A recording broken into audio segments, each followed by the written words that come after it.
নগাঁও বেঙেনাআটিত উত্তেজনা উৰিয়ামঘাটৰ পৰা অহা পৰিয়ালক উভতাই পঠালে স্থানীয় লোকে। দেওবাৰে পুৱাতেই এক উত্তেজনাময় পৰিৱেশৰ সৃষ্টি হয় নগাঁৱৰ বেঙেনাআটিত। উচ্ছেদৰ জাননী পোৱাৰ পিছতে উৰিয়ামঘাটৰ পৰা টিংপাত বাঁহ কাঠেৰে গাড়ী ভৰ্তি কৰি এটা পৰিয়াল উপস্থিত হয়হি নগাঁৱৰ বেঙেনাআটিত। বেঙেনাআটিৰ বুলবুল আলী নামৰ ব্যক্তিগৰাকীৰ ঘৰত গাড়ীৰ পৰা সামগ্ৰী নমোৱাৰ পিছতেই সৃষ্টি হয় উত্তেজনাময় পৰিস্থিতিৰ। চৰকাৰী গাঁওবুঢ়াৰ উপস্থিতিত স্থানীয় লোকে উভতাই পঠালে সামগ্ৰী ভৰ্তি গাড়ী। আনহাতে চৰকাৰী গাঁওবুঢ়া বা প্ৰশাসনক নজনোৱাকৈ উৰিয়ামঘাটৰ লোকক আশ্ৰয় দিয়াক লৈও অৱতাৰণাৰ হৈছে প্ৰশ্নৰ। পাঁচজনীয়া পৰিয়ালটোক আশ্ৰয় দিয়াক কেন্দ্ৰ কৰি অঞ্চলটোত সৃষ্টি হৈছে উত্তেজনাৰ। ভিডিঅ' জাৰ্নেলিষ্ট মৃণালৰ সহযোগত নগাঁৱৰ পৰা বিভূতি বৰাৰ প্ৰতিবেদন বটদ্ৰা লাইভ। তাত কি কৰিছে? উচ্ছেদ কৰিছে। উচ্ছেদ তেতিয়াও নাই কৰা, নটিচটো দিছে। আপুনি কৰিব আহিছে আৰু উচ্ছেদটো নটিচটো দিছে, এতিয়ালৈকে ভাঙা নাই। নটিচটো পাইছো আপোনাৰ 6 তাৰিখত। কিমান দিন সময় দিছে? সময় 7 দিনৰ সময় দিছে। হ'লে ইয়াৰ লৈ আহিছো। ইয়াত আমাৰ দাদাৰ মাটি আছে। দাদা মানে কোন হয়? বুলবুল আলী দাদা হয় আপোনাৰ? মোৰ দাদা হয়। আৰু এইটো সামানটো ইয়াত ৰাখিবলৈ দিছে। ঘৰ বনাব ইয়াতে আপোনালোক? ঘৰ পিছত বনাবলৈ পাৰে, দাদা বনাব। দাদা এইটো এতিয়া চিল্লাত আছে। আৰু এজন ল'ৰাই এইমাত্ৰ আমাক ক'লে যাতে ঘৰ বনাব। সেই নাজানে, এইটো সৰু মানুহ হয়, সৰু মানুহটো ক'বলৈ পাৰে। এটা ডিষ্ট্ৰিক্টৰ পৰা আপোনালোকে আন এটা ডিষ্ট্ৰিক্টলৈ আহিছে। গতিকে যিহেতু উচ্ছেদো চলি আছে, তাৰ মাজত আপোনালোকে জিলা প্ৰশাসন বা গাঁওবুঢ়া বা এই গাঁৱৰ কোনোবা লোকক অৱগত কৰিছিল নেকি?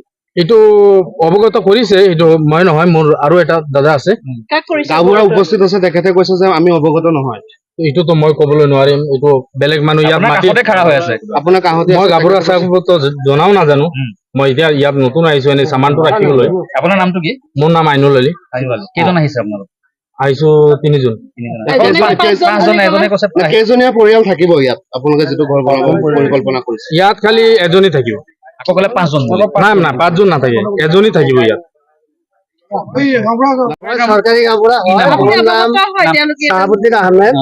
ধৰক মই খবৰটো পালো, ইয়াৰ লোকেল মানুহে মোক ফোন কৰিলে। কেতিয়া পাইছে? আজি ৰাতিপুৱা আধা ঘণ্টা আগত পালো। আপোনাক আগতে কৈছে বুলি কৈছে?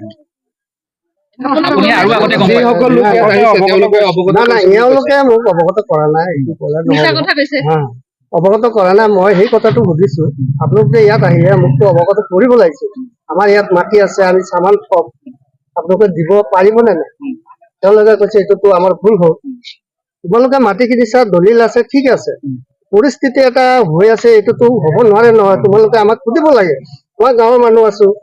গতিকে নুসুধি পেলাই তোমালোকে ইয়াত আহিছে, ঘৰ বস্তুখিনি আনিছা, এইটোতো বেয়া কথা হ'ল। গতিকে এইটো নহব। গতিকে তোমালোকে গাড়ী যেনেকে আহিছে তেনেকে লৈ যাব। অসমত বিভিন্ন আমি ইয়াত ঠাই দিয়া নাই, ইয়াৰ পৰা পঠাই দিম। অসমৰ বিভিন্ন ঠাইত উচ্ছেদ চলি আছে চৰকাৰী ভূমিবিলাক। ক্ষেত্ৰত আপুনি যিহেতু বেঙেনাআটিৰ ক্ষেত্ৰত আমাৰ বেঙেনাআটি এনেকুৱা এটা গাঁও, আজিলৈকে আমাৰ পূৰ্বপুৰুষৰ পৰা আজিলৈকে কোনো বিবাদ হোৱা নাই। আপোনাৰ স্থিতি কি হ'ব এতিয়া? স্থিতি কি হ'ব?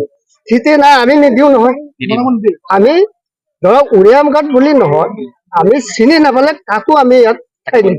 আৰু এটা কথা, আপুনি জিলা প্ৰশাসন বা তেনেকুৱা বিষয়ক যোগাযোগ কৰিছে? যোগাযোগ আমাৰ সদৰ্থানা আইচি যোগাযোগ কৰিলো, ইতিমধ্যে যোগাযোগ কৰিলো। কৈছে নামখিনি আপুনি লিখি ৰাখক, পিছত মোক দিম। যিখন গাড়ী আহিছে মাল বস্তু, এইখন গাড়ী এতিয়া বৰ্তমান কি আপোনালোকে উভতাই পঠাইছে? উভতাই পঠাই দিম, গাড়ী গুচি গ'ল। যিজন মানুহে ইয়াত এই বস্তুখিনি ৰাখিবৰ কাৰণে জেগা দিছে, তেওঁৰ নামটো কি? তেওঁৰ নাই কিনা মানুহটো বুলবুল। এতিয়া মই অৱগত হলো, বুলবুলে মাটিটো কিনা।